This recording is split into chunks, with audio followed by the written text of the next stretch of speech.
You know what's powerful about freedom of speech? Finally exercising it.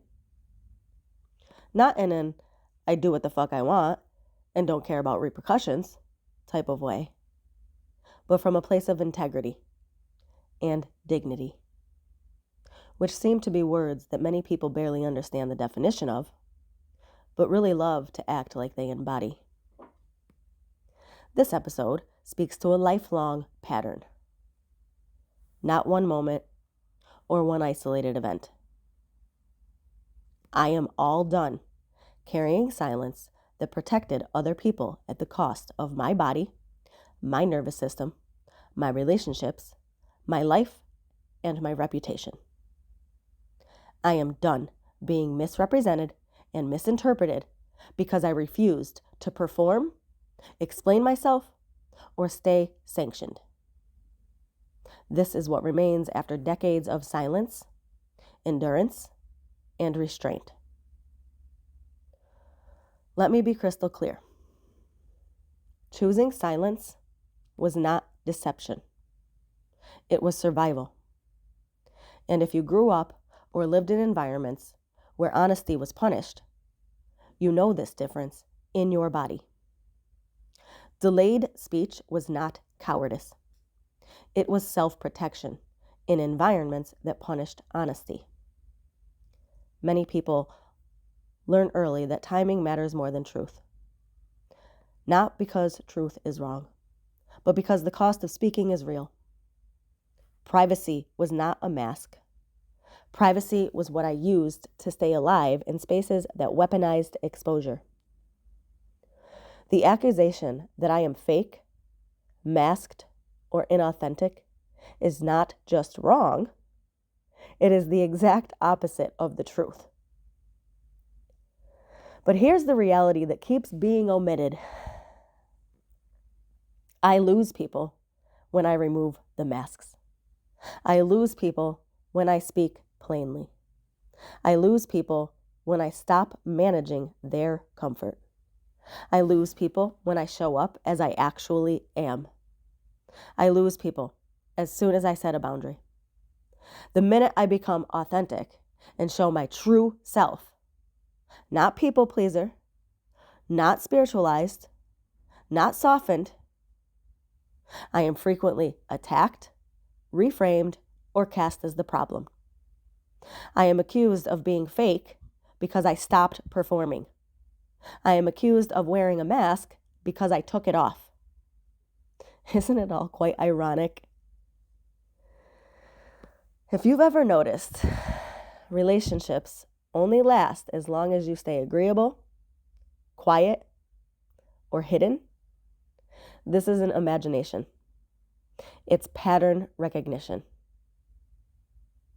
This episode is an act of self-authority after decades of silence. Performance was demanded of me. When I complied, I was tolerated. When I stopped, I was punished. Silence was then used as evidence against me. Boundaries were reframed as moral failure. Self-protection was reframed as manipulation. And this is how conditional belonging works. It rewards compliance and calls it safety. And this is how reality was inverted my entire life. Questions were not asked to understand me. They were used to corner me. Refusal to submit was labeled avoidance. Refusal to explain was labeled guilt. Peace was never the goal. Control was. Many people confuse interrogation with curiosity. Your body knows the difference. Understanding was never mutual. Compliance was. And I am really, really, really done participating in that distortion. Beyond done. What happened to me was real. The harm, abuse, and trauma was real. My silence was never consent. Survival is often mistaken for permission, especially when someone benefits from your restraint. My endurance wasn't agreement. My survival was never proof that it wasn't that bad. I have lived with the consequences of lies told about me, socially, relationally, reputationally, for decades. The damage did not happen in my imagination. It happened in real time, with real impact on my body. I am no longer willing to be the container for anyone else's denial, comfort, or false narrative. And I have been silent and erased long enough.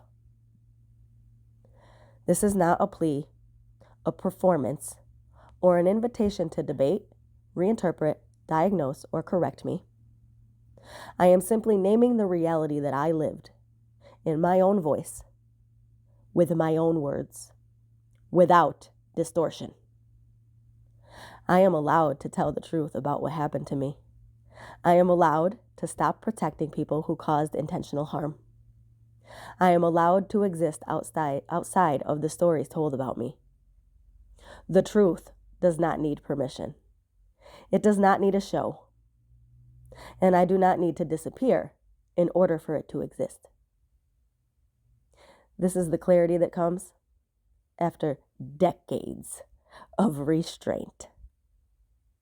If I were fake, I would still belong. If I were masked, I would still be welcome. If I were performing, I would still be protected. The fact that I lost everything when I stopped performing is the proof. I wasn't punished for being false. I was punished for being real in a world that rewards compliance and calls it virtue. I am no longer participating in that inversion. My truth does not require consensus. My reality does not require approval. And my silence is no longer available to protect anyone else's comfort or narrative. This is the end of the distortion, the end of my disappearance, and this is where it stops. And it's non-negotiable.